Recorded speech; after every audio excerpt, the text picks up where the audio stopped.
আছো বন্ধুরা? আশা করি তোমরা ভালোই আছো। এর আগে 4 পর্বের প্রথম পর্ব তোমাদের আমি শুনিয়েছিলাম। আজ শোনাবো দ্বিতীয় পর্ব। তাহলে চলো শুরু করি। তোমরা দেখছো নাইট অরা এক্স। আমি জয়।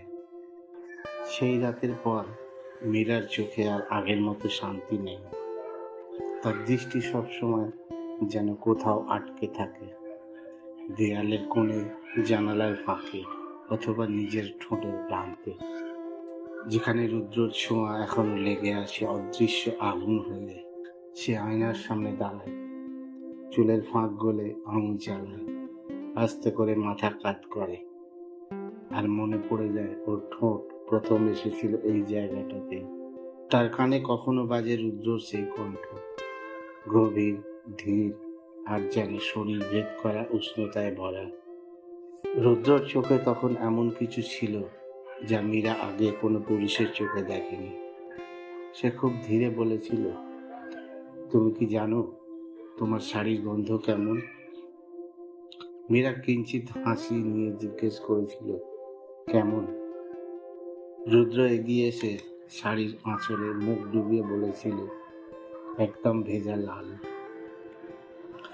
যেমন কমলা ভাঙলে রস গড়িয়ে পড়ে, ঠিক তেমনই তুমি ভেঙে গেছো আমার জন্য। মীরার বুকের ভেতর সেই মুহূর্তে যেন বৃষ্টির ধারা নেমে এসেছিল। ঘরের বাতাস ভারী হয়ে উঠছিল, জানালার পর্দা বাতাসও উঠছে, বৃষ্টির গন্ধ ঘরে ঢুকছে। রুদ্রর আঙুল মীরার হাতের উপর এসে থামে, প্রথমে হালকা, তারপর দৃঢ়। মীরার শরীর এবার কাঁপে না, বরং পায়ের আঙুল মাটি চেপে এগিয়ে আসে সে নিজেই। আজ আমিই চাই তোমাকে। গলা গভীর, কিন্তু চোখে অদ্ভুত কোমলতা। এই কথার মধ্যে কোনো ভয় ছিল না, ছিল কামনা, ছিল এক অজানা টান। মীরা এবার থামায় না, তার বুকের ধূপ পুকানি যেন রুদ্রর শ্বাসে মিশে যায়। তার গলা থেকে মৃদু স্বর বের হয়, আমি তো তোমার মা ছিলাম, আজ তুমি আমার পুরুষ হয়ে গেলে। শরীরের তাপ আর বৃষ্টির ঠান্ডা গন্ধ মিশে যাচ্ছে একে অপরের মধ্যে। ওদের ঘামে তখন লাল রং মিশে যায়, যেন কমলার রস ছড়িয়ে পড়েছে ধীরে ধীরে বিছানার চাদরে।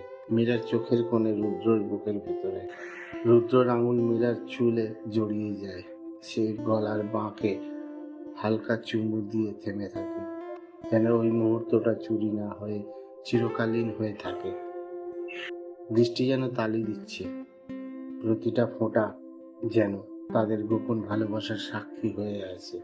মীরা অনুভব করছিল, এ শুধু শরীরের খেলা নয়, এ এক ধীরে ধীরে গলে যাওয়া আত্মার মিলন।